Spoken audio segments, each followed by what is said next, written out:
संतप्त मानस शांत हों, जिनके गुणों के गान में अभिमान महान जिन मित्रे हमारे। कर्ता कर कर्म अधिकार आरंभ किया है। मंगलाचरण संबंधी जो छंद है आचार्य अमृतचंद्र कृत 46वां कलश, उसका अर्थ अपन कर रहे थे। उसमें विश्व को साक्षात करने वाली ज्ञान ज्योति को स्मरण किया गया है। उस ज्ञान ज्योति को यहाँ परमोदात्त और अत्यंत धीर कहा गया है। नाटक इससे समय सार को उन्होंने नाटक के रूप में प्रस्तुत किया है ना अमृतचंद्राचार्य ने। तो नाटक के जो नायक होते हैं, इसका नायक कौन है? हर नाटक में एक नायक माने हीरो होता है ना, एक साइड हीरो होता है, एक विलेन होता है। तो इसका नायक कौन है? तो वो कहते हैं इसका नायक ज्ञान ज्योति है। और उस ज्ञान ज्योति को वे हमेशा नमस्कार करते हैं, कोई भी मंगलाचरण होता है उसके आरंभ में। तो वो नायक 4 प्रकार के भारतीय नाट्य शास्त्र में बताए गए हैं। 2000 वर्ष पहले एक भरत मुनि हुए जो नाट्य शास्त्र के आदि आचार्य माने जाते हैं। जब कुंदाचार्य है ना अध्यात्म के आदि आचार्य, तो नाट्य शास्त्र के आदि आचार्य हैं भरत मुनि। तो उन्होंने 4 प्रकार के नायक हीरो बताए हैं। धीरोदात्त, धीर ललित, धीरोधत्त और धीर प्रशांत। नाम सुना कभी? तो इसमें पढ़ना तो इसमें मिल जाएंगे आपको। तो धीरोदात्त, देखो सब में धीर तो है ही है। धीरोदात्त, धीरो ललित, धीरोधत्त और धीर प्रशांत। इसमें धीर शब्द तो 4 में है। इसका मतलब कोई नायक हो तो उसे धैर्य का धनी तो होना ही चाहिए। और धीर और वीर में अंतर समझते हैं आप क्या है? वीर बोलते हैं आक्रमण करने की शक्ति, और धीर बोलते हैं आक्रमण सहने की शक्ति। लड़ाई अकेली वीरता से नहीं लड़ी जाती है,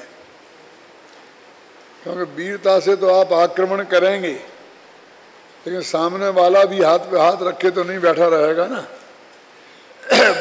वो भी आप पर आक्रमण कर सकता है। लेकिन आपको यदि आक्रमण बर्दाश्त करने की ताकत नहीं है तो आप पहले ही आक्रमण में बेहोश हो जाएंगे। फिर आक्रमण करेंगे कैसे?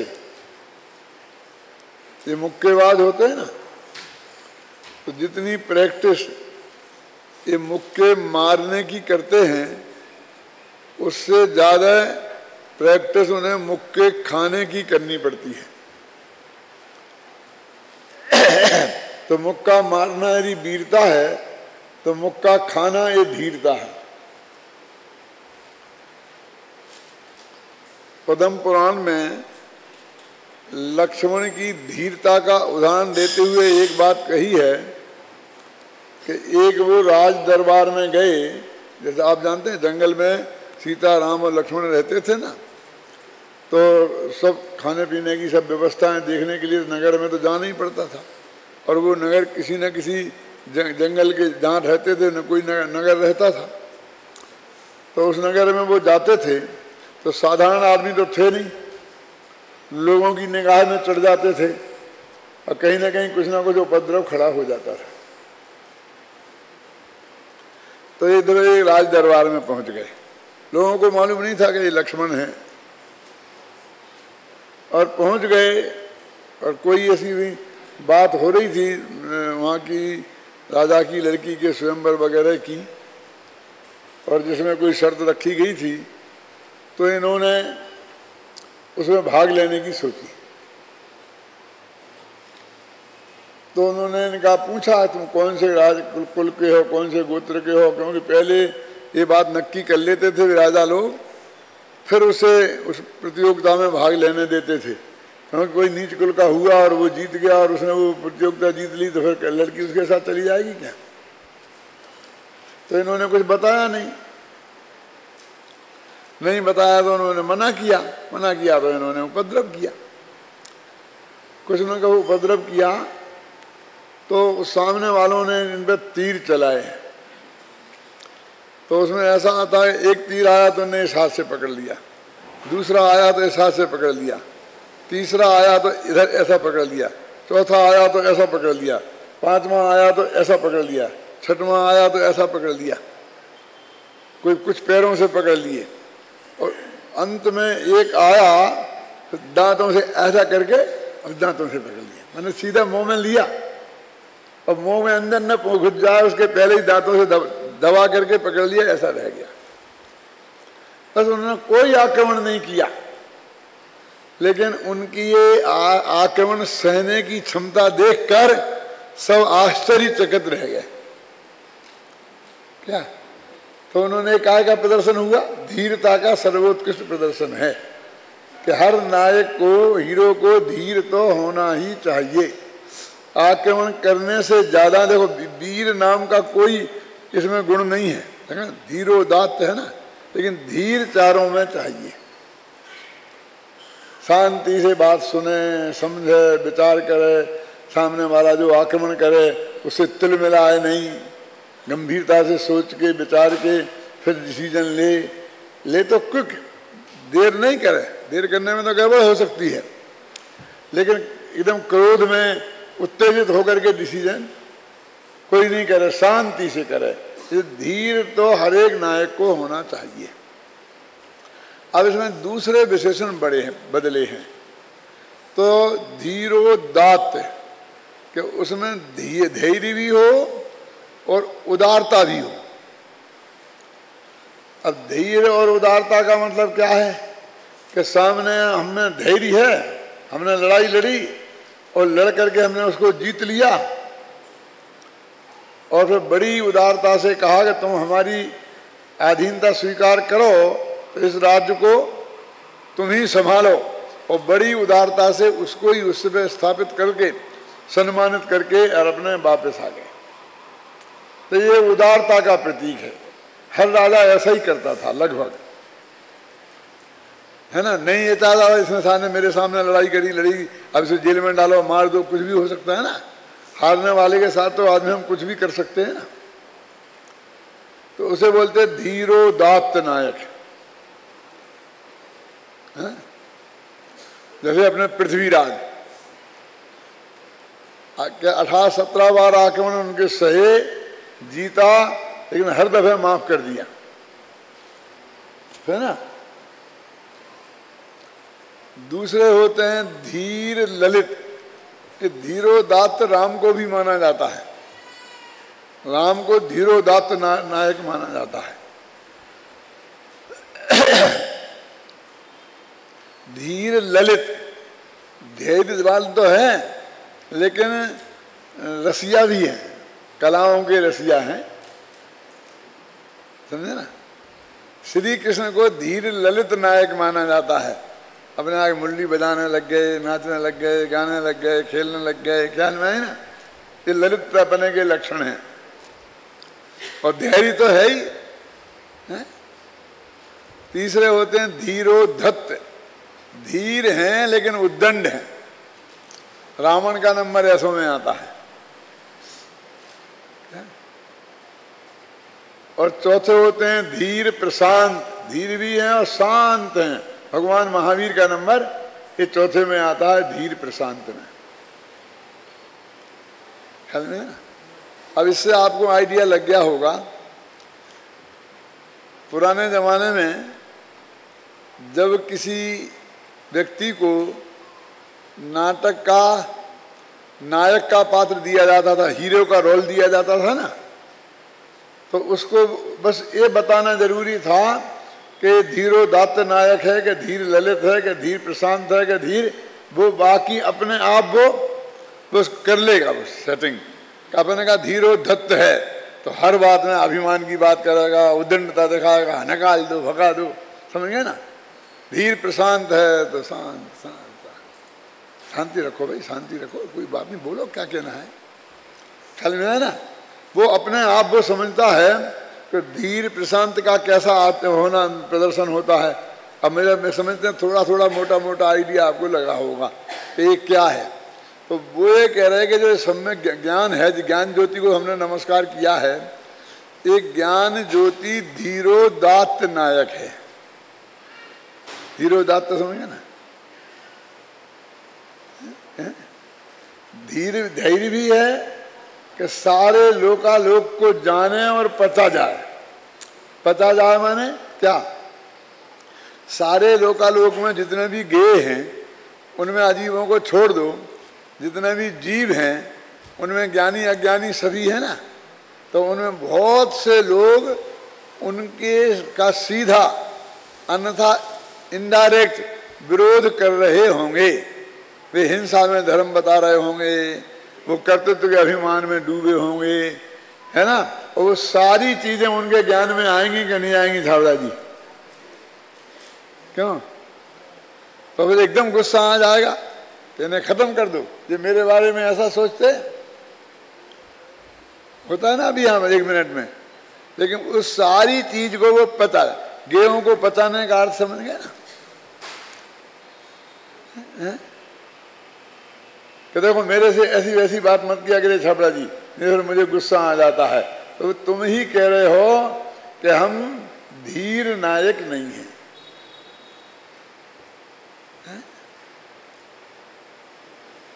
कि कब क्या कहना है आपको, ऐसा ऐसा कहता है। तीव्र क्रोध की अग्नि में जल रहा आदमी से इससे ज्यादा और क्या अपेक्षा की जा सकती है। गुरुदेव जैसे भाई वे तो दया के पात्र हैं, अब समझते नहीं हैं, अब क्या करें, उनके बात कान में आज तक पड़ी ही नहीं है, बोलते थे नहीं बोलते थे। तो ये जो विरोध भाव को भी बर्दाश्त करने की ताकत, इसका नाम धीर है। कि वो सब गांव गांव में आपका विरोध करते फिर रहे हैं, काले झंडे दिखा रहे हैं। ठीक है कोई बात नहीं, समझ गए ना। धीर का मतलब आप समझ गए ना। अब गेयों से क्या मतलब, केवल ज्ञान में सब कुछ झलका के नहीं, भगवान महावीर के केवल ज्ञान में सब कुछ झलक रहे होंगे नहीं। और विश्व में जो 6 अरब आदमी हैं, सबके सब भगवान महावीर का विरोध कर रहे हैं ना, डंके की चोट। नाम लेके नहीं करें, लेकिन जो वस्तु स्वरूप उन्होंने बताया है वो वस्तु स्वरूप का विरोध कर रहे हैं, तो उन्हीं का विरोध हो गया ना। क्या आप सब कैसे कह रहे, कम से कम जैनियों को तो बख्श दो। लेकिन जैनी भी उनकी बात का, जैनी सबसे ज्यादा खतरनाक है। क्यों अजित भाई बोलो? क्योंकि वे दूसरे लोग तो ये कहते हैं कि महावीर को समझते ही नहीं है, उनकी बात है ही नहीं। ये तो वे तो कहते हैं हम तो राम की बात कह रहे हैं, कृष्ण की बात कह रहे हैं, ईसा मसीह की बात कह रहे हैं, उसके हिसाब से महावीर गलत है। लेकिन ये जैनी तो ये कहते हैं कि महावीर की बात है। क्या महावीर ने अहिंसा धर्म का उपदेश दिया, तो किसी भी कीमत पर किसी भी दृष्टि से हिंसा को उन्होंने स्वीकार नहीं किया। और ये कहता है कि नहीं नहीं, यदि कोई हम पर आक्रमण करे तो हम मुंहतोड़ जवाब दे सकते हैं भगवान महावीर के अनुसार। बोलो, भगवान महावीर ने जो ये बात लिखी है वो तो ये लिखी है, गृहस्थ की भूमिका में 4 प्रकार की हिंसाओं में से 3 प्रकार की हिंसा का त्याग संभव नहीं हो पाता। फिर भी वो संकल्पी हिंसा का त्यागी तो होता ही है। वो तो उन्होंने उस परिस्थिति का चित्रण किया। वे जो हिंसा नहीं छोड़ पाते हैं इसलिए वो अच्छी है, उन्हें करने योग्य है, ऐसा वो नहीं कहते। अंतर समझ में आया कि नहीं आया?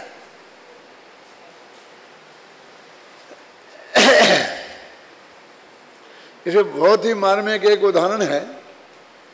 गांधी जी श्रीमद के पास गए, श्रीमद समझे, श्रीमद राजचंद, वो उनको अपना गुरु मानते थे और वो बिल्कुल अहिंसा का प्योर उपदेश देते थे। और गांधी जी भी अहिंसा के समर्थक थे, लेकिन बीच बीच में उनके सामने ये समस्या आती थी कि उनके सारे कांग्रेस के साथी एक कहते थे कि ऐसा थोड़ी होता, राज थोड़ी ऐसा चलता है, पाकिस्तान को तो मुंहतोड़ जवाब देना ही पड़ेगा, ये ऐसा थोड़ी चल सकता है। ये मुसलमान हिंदुओं को मारते रहें तो सरदार पटेल कहते ऐसा थोड़ी चल सकता है, थोड़ी मारने पीटने की छूट उन्हें भी देनी पड़ेगी। लेकिन वो कहते कि नहीं नहीं नहीं नहीं नहीं, तो वो दुविधा में पड़ जाते तो श्रीमद रायचंद के पास पहुंचे और उनसे पूछा, सामने एक बहुत भयंकर सांप है, अत्यंत जहरीला, अथवा शेर है, वो मेरे ऊपर आक्रमण करने के लिए तैयार है, क्या मेरे हाथ में पिस्तौल है, यदि मैं उसे चला दूं तो वो मर सकता है और मैं बच सकता हूं, और मैंने उसमें सोचा साथी वो देर करी तो मैं मर सकता हूं, वो बच सकता है, अथवा एक आदमी आ गया पिस्तौल लेके खड़ा हो गया, मेरे हाथ में भी पिस्तौल है, अब मैंने उसकी छाती पे तान दी और उसने मेरी छाती पे तान दी, अब दोनों की पिस्तौल चलाने में एक सेकंड का भी असंख्यात्मक भाग अंतर आएगा आगे पीछे में, क्योंकि पहले की यदि एक सेकंड पहले चल गई तो दूसरा मर जाएगा और वो चला ही नहीं पाएगा और उसका हाथ डिग जाएगा, समझ गए ना। तो ऐसी परिस्थिति में मुझे क्या करना चाहिए, ये प्रश्न खड़ा की, तीन उदाहरण खड़े करके ये प्रश्न खड़ा किया कि आपसे मैं सलाह लेने आया हूं, क्योंकि सब साथी यही कहते थे, सारे देश में आज यही कहा जाता है और सब महावीर के भगत वही जवाब देते हैं जो मैंने आपसे बताया कि नहीं उस वक्त तो अपने को फटाफट खत्म कर देना चाहिए। मालूम युद्ध का क्या है कि बचाव से का सबसे बढ़िया उपाय आक्रमण है, क्या बचाव का सबसे बढ़िया उपाय आक्रमण है। यदि अपन कश्मीर में पीछे हटना पड़ रहा है 10-5 किलोमीटर तो हट जाओ, लेकिन कच्छ में 50 किलोमीटर अंदर घुस जाओ।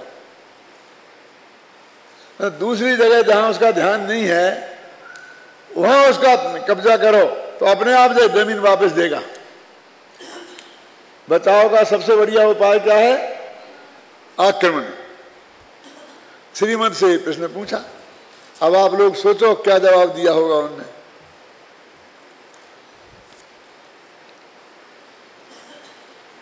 तो बिल्कुल चुप रहे, शांत, उन्होंने कुछ नहीं बोले।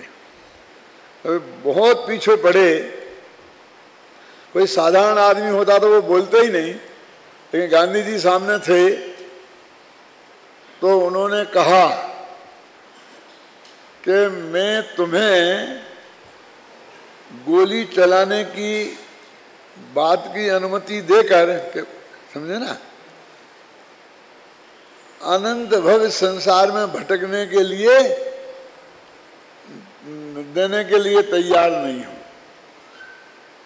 क्या कि तुम गोली चला दोगे वो मर जाओगे, तो तुम उसे हिंसा के फल में जो तुम्हें होगा संसार में अनंत काल तक भटकोगे, तो मैं इसकी इजाजत आपको नहीं दे सकता। कि वो मुझे मार देगा तो कि वो तो एक भव तुम्हारा जाएगा, क्या, और आधे से ज्यादा तुम उसे भोग चुके हो। समझ में आया ना? तो आधा भी नहीं, वो जो भोग चुके वो पक्का, आगे का कोई भरोसा नहीं, और उसमें तो अनेक भव जाएंगे तुम्हारे। उसका क्या होगा मैं उसकी बातें ही नहीं करता, क्योंकि तुमने तो खुद के लिए प्रश्न पूछा है ना। क्यों? वो बेचारा बच जाएगा, वो बेचारा मर जाएगा, उसने क्या गलती। हमारी जो दया है, करुणा है, अहिंसा है, वो सामने वाले को बेचारा कह के है। बेचारे कीड़े मकोड़े उन्हें मारते हैं, हम ऐसा करते हैं, बेचारे ऐसे हैं, आलू में अनंत जीव हैं, बेचारे वे मर जाएंगे। अरे बे तो उन्हें तो मरना ही है, जब आलू की पर्याय में पैदा हुए हैं तो एक समय में अनंत समय समय बनना, एक श्वास में 18 बार। क्यों? सवाल उनका नहीं है, सवाल तेरा है कि तू अपने अनंत भव बिगाड़ेगा। मैं तुम्हें परमिशन नहीं दे सकता हूं एक छोटे से इस भव के लिए। बोलो। और जो जितनी उम्र जिनकी ज्यादा हो गई वो उतना ही कम घाटे में। क्यों? मान लो मैं 75 वर्ष का होने वाला हूं और मान लो मैं बहुत से बहुत 80 वर्ष तक जीऊंगा, तो मेरी तो 5 ही वर्ष की उम्र जाएगी, कोई हत्या करेगा तो क्या होगा? वैसे होने ही वाली नहीं है क्रमबद्ध पर्याय के हिसाब से ऐसा कुछ, क्यों है ना? और वहां तो कई भव का मामला है कि जैन धर्म में इस लेवल की अहिंसा को मानता है कि हाँ, तो मैं पूछता हूं ये सारे महावीर के भगत जो महावीर के नाम पर हम उन्हें मार सकते हैं, हम उन्हें मार सकते हैं, कितने रास्ते इनने निकाल दिए। क्यों? ये सब महावीर का विरोध नहीं कर रहे होंगे? ये मैं आपसे पूछता हूं, आप सब लोग यहां बैठे हैं, शांतिलाल जी छाती पे हाथ रखकर मन में ही जवाब दे लेना कि आपने जो बात कही ही नहीं, यहां भरी सभा में मैं स्पीकर पर बैठ के ये कहूं कि शांतिलाल जी ने ऐसा कहा, अब वो इतनी खराब बात हो कि जिससे आपकी बहुत बदनामी होती हो, और जबकि आपने कभी ऐसा कहा ही नहीं, तो आप चुप बैठे रह सकते हैं? कोई नहीं रह सकता। जवाब तो देना पड़ेगा, जवाब तो देना चाहिए। मेरे से तो हजारों लोग कहते हैं, तो मैं ये कहता हूं भाई हम तो उस गुरु के चेले हैं कि no reply is best reply. तो नहीं साहब, जवाब तो देना चाहिए, जवाब तो देना चाहिए। क्यों? बहुत आते हैं, बहुत नहीं साहब ये बात तो अच्छी नहीं है। मैं नाम नहीं लेना चाहता हूं, ऐसे ऐसे नजदीक के लोग कहते हैं कि दादा आप समझते नहीं हैं, वो कहते रहते हैं और आप चुप रहते हैं तो लोग उसको सही मान लेते हैं। सही? तो मैं कहता हूं उनने सही मान लिया तो उनने अपना नुकसान किया कि मेरा? वो कल से मेरी किताब नहीं पढ़ेंगे, मेरे सुनने नहीं आएंगे, और तो मुझसे उनका कोई लेना देना है नहीं, तो वे अपना बुरा करेंगे कि मेरा बुरा करेंगे? आपने किसी से मेरे विरुद्ध भड़काया और उसने मेरा प्रवचन सुनना, किताब पढ़ना छोड़ दिया, तो आपने उसका भला किया कि बुरा? मेरा क्या किया? मेरा इतने लोग यहाँ बैठे हैं, मान लो 200-250, और उसमें से एक आदमी कम हो जाएगा तो मेरे को क्या फर्क पड़ेगा? पता भी नहीं चलेगा कि कोई कम हुआ है कि नहीं हुआ है। और तुम देश के कारण भी नहीं आओगे तो मैं समझूंगा तबीयत खराब होगी। क्यों मोहनलाल जी, ऐसा ही है क्या? नहीं है? नुकसान किसका हुआ? नहीं नहीं, फिर भी वो उनके अंदर घुसता ही नहीं है ये बात, इस बात। भगवान महावीर की धीरता देखो। अब समझ में आया, सारा विश्व उनके विरुद्ध बोल रहा है और जैनी सबसे ज्यादा खतरनाक, क्योंकि उनके नाम पे बोल रहे हैं और वे जान रहे हैं सर्वज्ञ होने के नाते। और रंच मात्र भी और कुछ करने की बात तो है ही नहीं, लेकिन वे अंदर में उन्हें विकल्प की तरंग भी खड़ी नहीं होती है, नहीं तो वे दुखी हो जाए। ये धीरता है, समझे ना? धीर और प्रशांत, धीर और प्रशांत नायक है वे। ये ज्ञान धीर और उदार, उदार का अर्थ कर रहे थे अपन कि सब कुछ जानता है और सब कुछ माफ, सब उदारता है? इस सब कुछ जानने के का धैर्य और उस पर नो रिएक्शन की उदारता, ऐसा ये धीरोदात्त नायक है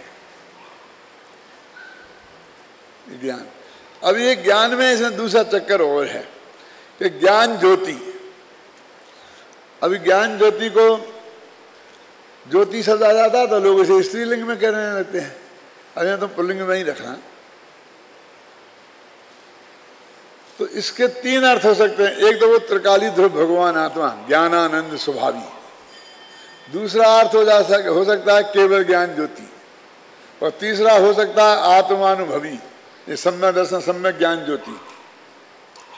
तो यहां कौन सा अर्थ लेना?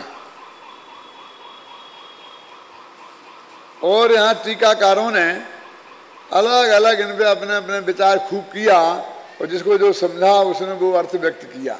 और मैंने वो सब मत यहाँ पर लिखे हैं नीचे, अभी आपको पढ़ के भी सुनाऊंगा।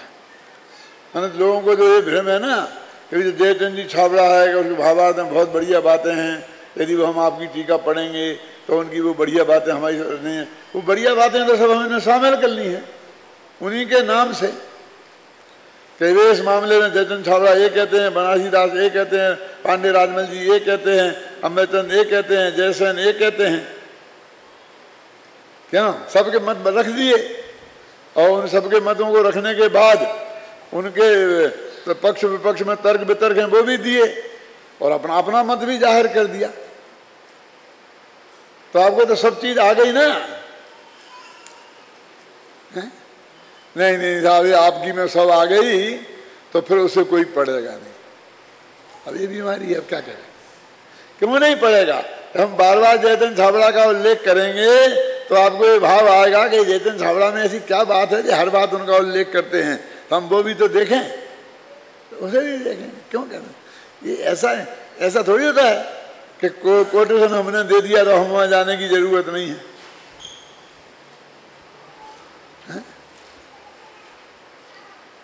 पहले एक सिद्धांत कौमुदी बनी थी, बहुत बड़ा व्याकरण का ग्रंथ था।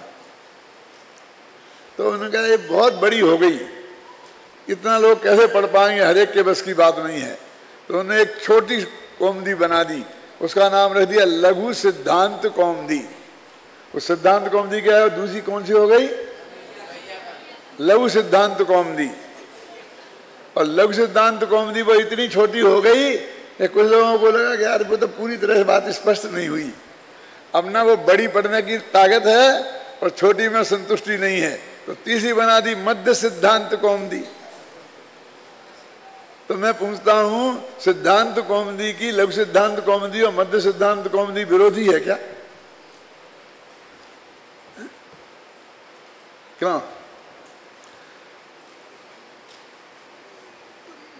महाशास्त्रत्वा सूत्र पर पूज्यपाद ने सर्वार सिद्धि नाम की टीका लिख दी, संस्कृत में लिखी ना, पढ़ते हो आप लोग। अब सब बात आ गई, बढ़िया आ गई, लेकिन अकलंग को लगा कि इसमें कुछ रह गया। और उनको वो तो उन्होंने राजवार्तिक लिख दिया, तो उन्होंने उनका पूज्यपाद का विरोध करने के लिए राजवार्तिक लिखा। क्यों? और उसके बाद उनने श्लोक वार्तिक लिख दिया विद्यानंद जी ने।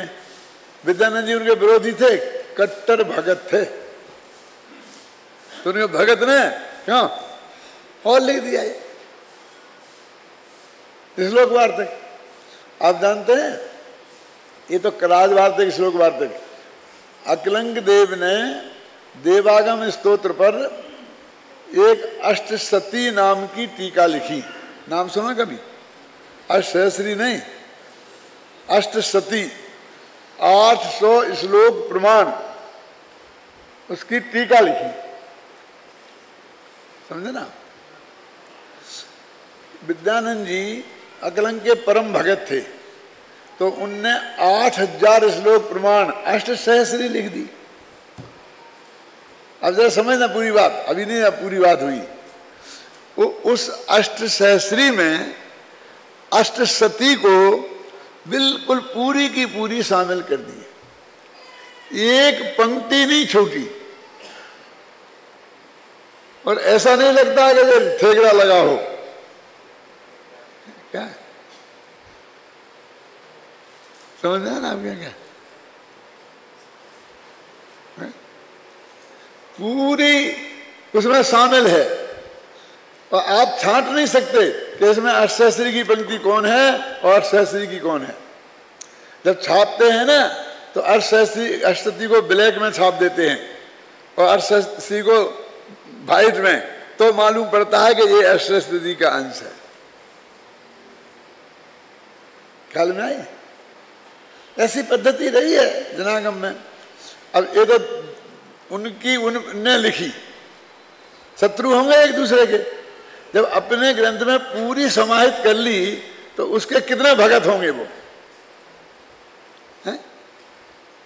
अब ये देखिए, ये राजवार्तिक जानते हैं अब क्या है? एक होती है वृत्ति और एक होती है वार्तिक। तो सर्वार सिद्धि है वृत्ति और राजवार्तिक है वार्तिक, श्लोक वार्तिक है वार्तिक। अब वृत्ति और वार्तिक में क्या अंतर है? बहुत लंबा चक्कर है। फिर एक होता है भाष्य, समझ में आए ना? तो अकलंक देव ने दादा पहले वृत्ति लिखी, ये सर्वासिद्धि वृत्ति है ना, तत्वासूत्र पे क्या लिखी? वृत्ति, और फिर वार्तिक लिखा। तो जो आपने कभी राजवार्तिक देखा है आंख से, उसमें जो ब्लैक में छपी है वो है वृत्ति, और जो व्हाइट में उसका अर्थ किया गया है वो है वार्तिक। दादा आपके ध्यान में होगा ना, वृत्ति वार्तिक। अरे ऐसी बातें एक बेकार की बातें कह रहे, तुम्हें कभी जिंदगी में सुनी नहीं है, कान पड़ जाएगी, इतना मोटा मोटा पता रहे तो अच्छी बात है ना। है? पंडितों को तो पता रहना ही चाहिए, कौन बताएगा तुम्हारे लिए? है? तो अब मैं ये कहना चाहता हूं, खुद ही ने वृत्ति लिखी और खुद ही ने वार्तिक। अरे भाई मैं जरूरत थी कि बड़ा विस्तार से करना, तो पहले ही पूरी लिख देते। फिर वृत्ति लिखी, फिर वार्तिक लिखी। और बताऊं, आप तो परीक्षा का नाम सुना? किसकी है? विद्यानंदी आचार्य की। आज के विद्यानंदी नहीं, ये सब पुराने हैं, हजारों वर्ष पुराने। विद्यानंदी आचार्य की, और उन्होंने श्लोक लिखे, उसका नाम है आप्त परीक्षा, सच्चे देव की परीक्षा की। फिर उसकी टीका भी उनने ही लिखी। क्या दूसरे तो लिखते ही थे, और उसमें छपा रहता है सोपज्ञ टीका। हम समझते टीका का नाम सोपज्ञ होगा। क्या? आप्त परीक्षा सोपज्ञ टीका सहित। जैसे सर्वासिद्धि नाम है टीका का, आत्मख्याति है, ऐसे टीका का नाम होगा सोपज्ञ। क्यों? अरे मतलब सोपज्ञ माने खुद के ही द्वारा लिखी हुई। क्या? उनने बात संक्षेप में कह दी और उसी का बसा लिया। मैं ज्ञानानंद स्वामी हमने गीत लिख दिया, और कई दफे विकल्प आया कि इस पर छोटी किताब लिख दें 60-70 पेज की, उसका पूरा अर्थ बता करके। नहीं लिखी जाए तो उसे प्रवचन कर दें, 8 दिन में 8 प्रवचन हो जाएं, 16-16 पेज का एक प्रवचन होता है, तो वो ऐसी किताब छप जाएगी, तो उसका पूरा अर्थ लोगों की समझ में आ जाएगा। विकल्प आगे रह जाता है, हो जाएगा, कभी पूरा हो जाएगा। सब विकल्प थोड़ी सबके पूरे होते हैं। क्यों? मेरे कहने का मतलब जनागम में हर साहित्य के क्षेत्र में किस किस तरह के वर्क होते हैं, अभी तुमने वो देखे ही नहीं है, अभी वो बात जानते ही नहीं हो। हम लिखते हैं तो उसमें दूसरे लोग लिखते हैं, हम खुद ही लिखते हैं, पास लिखते हैं, सब चलता है ऐसा। और कहीं किसी के कोई विरोध नहीं है, एक दूसरे के शत्रु नहीं माने जाते हैं, एक दूसरे के मित्र माने जाते हैं। जैसे आचार्य ने अपनी टीका में 25 जगह समय सार में ऐसा लिखा, कैसा लिखा कि यद्यपि आचार्य अमृतचंद इसका ऐसा अर्थ करते हैं और वह ठीक ही है, फिर भी मुझे ऐसा लगता है कि इसका अर्थ ऐसा भी हो सकता है। यानी बहुत सम्मान पूर्वक उनके अर्थ को प्रस्तुत करके फिर अपना अलग अर्थ बता देते हैं। क्यों? तो उन्होंने उनका अपमान किया। मैंने मेरे कोई अधिकार नहीं है कि तो इनने ये लिखा, इनने ये लिखा, इनने ये लिखा, इनने ये लिखा, और मैं हो सकता है कि सबके पक्ष में जाऊं, किसी एक के पक्ष में जाऊं और किसी के पक्ष में नहीं जाऊं, और मैं कहूँगा मुझे ऐसा लगता है कि इसका अर्थ ऐसा होना चाहिए। तो मैंने सबका विरोध किया कि विनम्रता पूर्वक अपना मत प्रस्तुत किया। अंतर समझ में आया? देखो, तो ये धीरोदात्त नायक है, तो इसके 3 अर्थ कौन कौन से? त्रिकाली तो भगवान आत्मा, केवल ज्ञान ज्योति और सम्यक ज्ञान ज्योति। तो अब इनके विशेषणों पर हम ध्यान दें तो उसमें से तीसरा, तीनों में से कौन सा अर्थ होना चाहिए, इस पर हमारा ध्यान केंद्रित होगा। क्या? देखो, 2 विशेषण हैं, निरूपधि पृथक द्रव्य निर्भासी और विश्वम साक्षात कुर्बन, दो विशेषण हैं छंद में। छंद में देखो, अब ये कहते हैं, देखो अभी अब तुम्हारे पास किताब जो हो ना, पेज निकाल लो तो तुमको सुविधा रहेगी। पेज नंबर 3,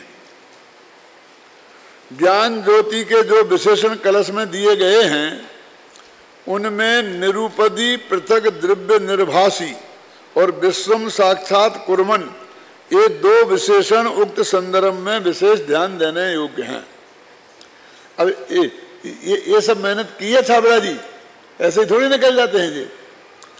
पहले विशेषण का सर्वत्र ही लगभग यह अर्थ किया गया है कि पर की सहायता के बिना भिन्न भिन्न पदार्थों को जानने के स्वभाव वाली ज्ञान ज्योति। अब इसमें हम सम्यक ज्ञान ज्योति भी अर्थ कर सकते हैं, और सब पदार्थों को पृथक पृथक जानने वाला ज्ञान, खत्म। सम्यक ज्ञान भी तो पृथक पृथक जानता है ना, देह जुदी आत्म जुदा, ऐसा जानने वाला ज्ञान, एक तो ऐसा अर्थ किया है ना। और दूसरा विशेषण,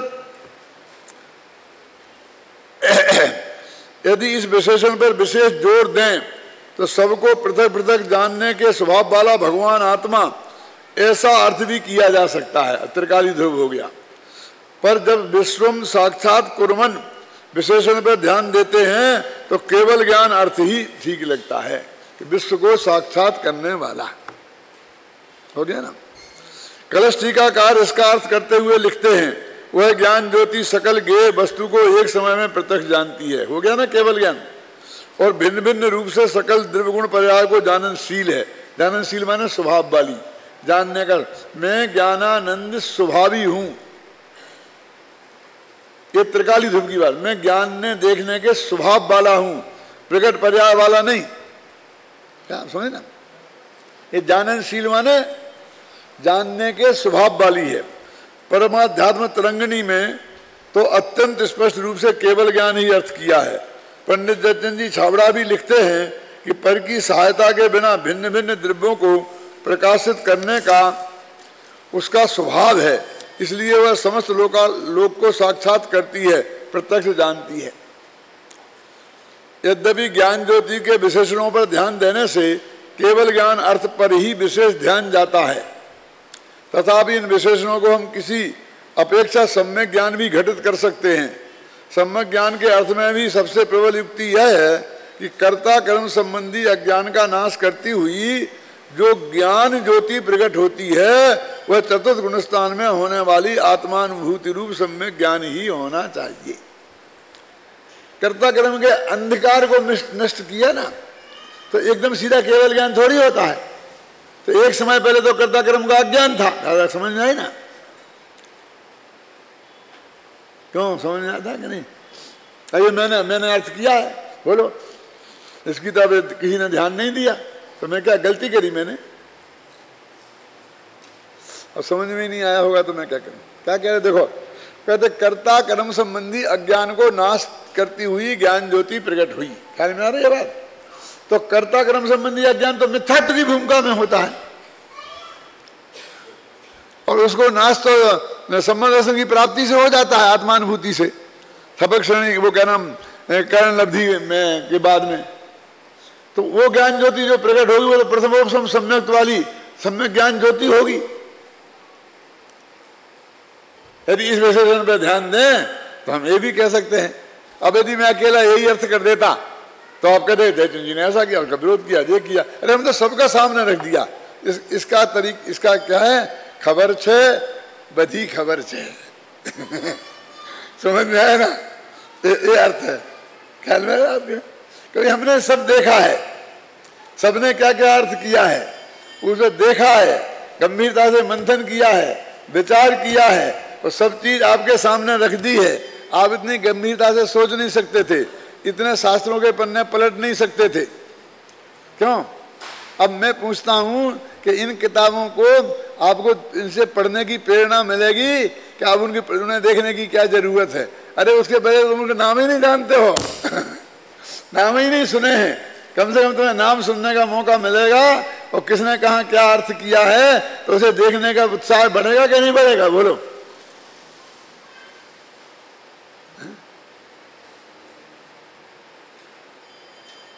जब मैंने वीतरा विज्ञान भाग में पंडित जयचंद जी छाबड़ा की 12 भावना रखी है ना, रखी है ना, कौन से भाग, एक में है ना, किसमें है? तो फूलचंद जी सिद्धांत शास्त्री में नाम लेके बता रहा हूं, मेरे से कहा कि तुम राजा राणा की छत्रपति की भावना इतनी बढ़िया है और उसको आप उखाड़ फेंकना चाहते हैं। क्या बात करते हो आप, ये उखाड़ फेंकने की बात है कहां से आ गई, वो भी बढ़िया है। लेकिन मैंने कहा नहीं, वो बहुत बढ़िया है, लेकिन दोनों की तुलना में आपने देखा कभी, दोनों की तुलना करके देखा? ये वो एंगल तो सब 12 भावनाओं में है और हमने इतने दिनों से लड़ते लड़ते उस एंगल से सब परिचित हैं, लेकिन जयचंद जी की भावना में बिल्कुल अलग एंगल है। वो तो कहते सब मर जाएंगे, सब मर जाएंगे, राजा राणा छत्रपति हाथन के असवार सब मर जाएंगे, मरने मरने की बात है। और ये कहते हैं द्रव्य रूप कर सर्व थिरे, पर थिरे है कौन, और द्रव्य दृष्टिया पालक हो, पर नए कर गौण। बोलो ये बात किसके ध्यान में थी? मैं पूछता हूं कि ये 12 भावना पढ़ने के पहले अनित्य भावना में ये बात किसके ध्यान में थी? और आज भी ज्यादा के सब चक्कर काट के आओ बड़े बड़े संतों और विद्वानों के पास, किनके ध्यान में है? मर जाएंगे मर जाएंगे मर जाएंगे, रोना रोना की बात कर रखे हो क्यों? ये कहते कौन, सारी वस्तुएं स्थिर हैं, पर्याय की दृष्टि से कौन स्थिर हो सकता है? द्रव्य दृष्टि देखो, पर्याय नय को गौण करो ना। ये अनित्य भावना में लिखा जयचंद छाबड़ा ने, तो फिर वो बेकार है ना। आप यही कह रहे हैं, कौन कहता बेकार है? उसमें तो क्रमबद्ध पर्याय की बात लिखी है। मरना सबको एक दिन, अपनी अपनी बार, अपना अपना समय आने पर मरेगा, पहले कोई नहीं मर सकता, चाहे जब मर जाएगा कोई मार देगा। ये कहां लिखा उसमें? वो भी बहुत बढ़िया है। अरे ना तुम उसे जानते हो ना तुम इसे जानते हो, ना तुम उनके भगत हो ना इनके भगत हो, हम उनके भी भगत हो इनके भी भगत हैं। फिर उन्होंने दूसरा तर्क दिया मीटिंग में, उसे विचार विमर्श होता था ना, कि वो सबको याद है, बच्चा बच्चा माताएं बहनें सब परिचित हैं, इसलिए उसी को चलने दो। तो मैंने कहा पंडित कैसे हैं परिचित, क्यों हैं परिचित? क्योंकि पहले के बाल बोध पाठमालाओं में विद्या पाठमालाएं थी, उनमें उसको डाल दिया और हर पाठशाला में पढ़ाई जाने लग गई, हर जनवाणी में वो छाप दी। क्यों? तो वो प्रसिद्ध हो गई। इसे तुमने कहीं छापा नहीं, इसलिए प्रसिद्ध नहीं है। अब हम इसे छाप देंगे और हर बच्चे बच्चे को पढ़ाएंगे तो ये प्रसिद्ध हो जाएगी। क्यों? प्रसिद्ध। अब किसी भी तर्क से हमको तो इसे नहीं रखने देना, उसे रखना। क्या तो प्रसिद्ध नहीं है कि ये है, कि वो उसके विरोध में है, कि ये है। अरे भाई क्वालिटी का एक चीज रखी है, नई नया दृष्टिकोण जिसमें है, उसे प्रस्तुत करने दो ना सबके सामने। हम कब कह रहे हैं कि वो सब गलत है? हम तो कह रहे हैं वो भी सब सही है, और ये भी देखो आपको लगे तो सही, तर्क की कसौटी पर कसकर देखो, पुराने वो नए के हिसाब से नहीं देखो। मैंने कहा था ना, ये शिकायत तो कालिदास को भी रही थी, क्योंकि उनकी कविता को लोग नया नया कह करके और उपेक्षा करते थे, और पुरानी कवियों की कविताओं की बहुत बढ़िया प्रशंसा करते थे। तो उन्होंने लिखना पड़ा कि भैया तुम जाकर के क्या करो, कि तुम्हें नई और पुरानी के हिसाब से मत देखो, गुण दोष के आधार पर देखो। सज्जन लोग तो ऐसा करते हैं। अब देखो नाटक समय साल लिखा ना, क्या है वो? सब लोग क्या कहते हैं? बोलो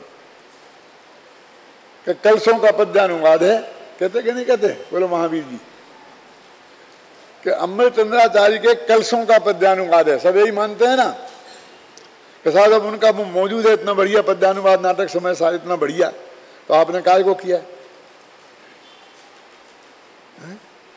मैंने कहा तुमने पढ़ा है उनका और हमारा पढ़ा है, और मूल कलशों से मिलान करके पढ़ा है, तो फिर क्या तुम्हें ये कहने, पहले बारीकी से देखो, उनका देखो हमारा देखो, मूल कलशों से मिलान करके देखो, तो तुम्हें अंतर समझ में आएगा। फिर तुम कोई कमेंट्स करना। तुम बनारसी दास को उखाड़ना चाहते, हम तो सारी दुनिया को, महावीर को भी उखाड़ना चाहते हैं। क्या क्या बुद्धि है। अरे वो उन्होंने एक एक कलश का नहीं किया, सैकड़ों कलश ऐसे मिल जाएंगे जिनका उनने अनुवाद ही नहीं किया। समझ गए आपने?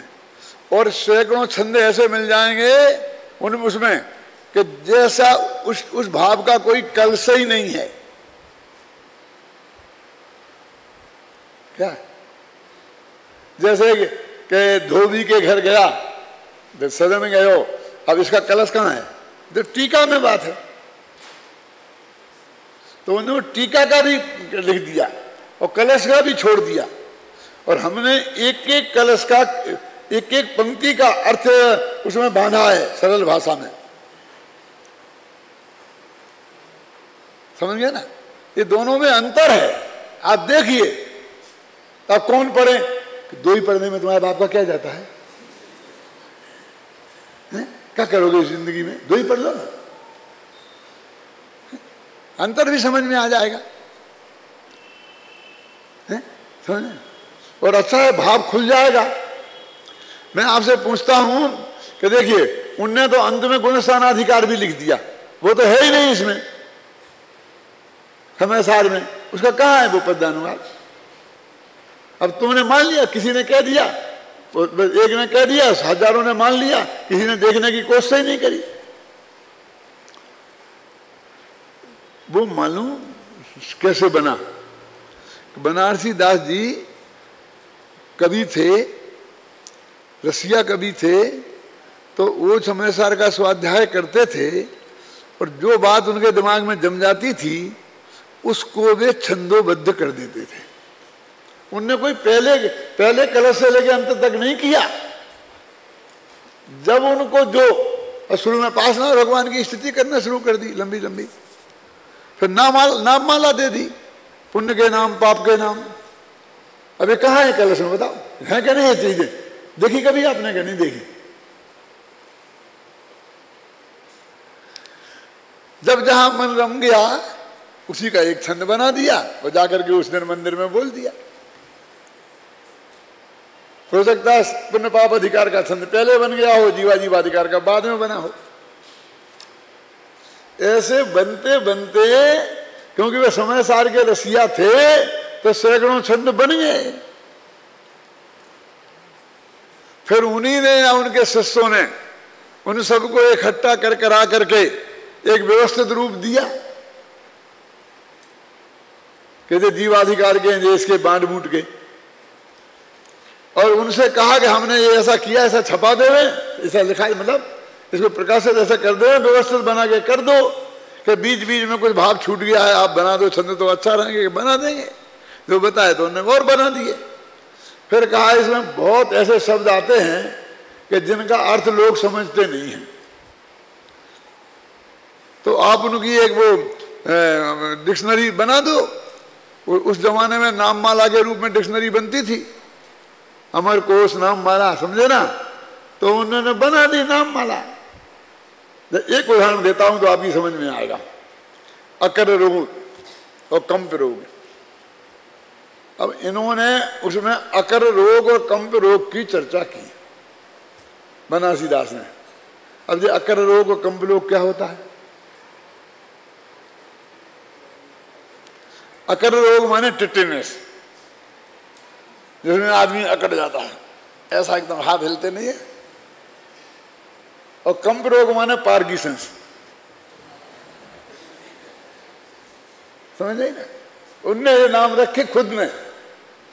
अकर रोग माने अकड़ रोग, और कंप रोग माने जिसमें कांपते हैं, वो कंप रोग। ये वायु की बीमारियां हैं दोनों। ये आयुर्वेद में होती है ना, कफ, वायु और पित्त, आप जानते हैं। कफ की बीमारियां होती हैं 20, वायु की बीमारियां होती हैं 40, पित्त की होती हैं 40 और वायु की होती हैं 80 आयुर्वेद के हिसाब से। सुना कभी? तो ये जो जितना भी पार्किंसंस है और जो घुटने के दर्द हैं, ये सब वायु की बीमारियों में आता है। यहाँ तक कि हार्ट अटैक भी, नर्वस सिस्टम की बीमारियाँ सब वायु की बीमारियाँ हैं। ये फेफड़े की बीमारियाँ, खांसी मासी, ये सब कफ की बीमारियाँ हैं। और ये एसिडिटी बन जाना और ये समझे ना, ये सब पित्त की बीमारियाँ हैं। तो ये वायु की बीमारी है।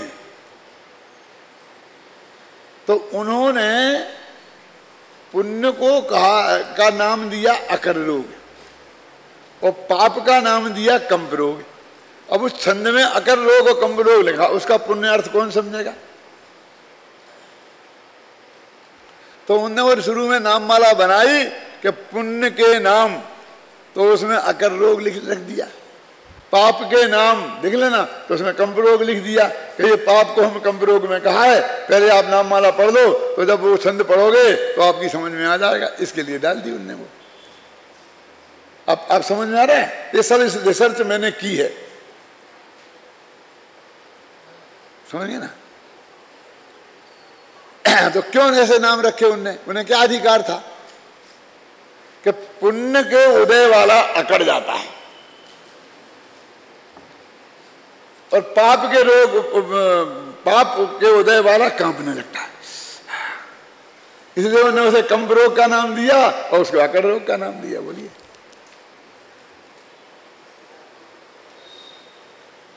तो आप क्या समझते हैं कि हमने नाटक समाचार पढ़ा नहीं है, हमने नाटक समाचार देखा नहीं है? हमने नाटक समाचार के छंदों का इसमें उपयोग किया ना भरपूर, अपने छंद भी दिए हैं और समाचार अनुशीलन में नाटक समाचार के भी आधा नाटक समाचार तो कम से कम दे ही दिया होगा, गणित दे दिया होगा। फिर भी बहुत बाकी रह गया जो मुझे ऐसा समझाना पड़ेगा। अकर रोग माने पुण्य और कंप रोग माने पाप, ये तो कोई भी बता देगा। और नीचे टिप्पणी लिखी होगी, उससे समझ जाओगे तुम। लेकिन उसका नाम अकर रोग क्यों और उसका नाम कंप रोग क्यों, वो समझना है तो मेरे पास ही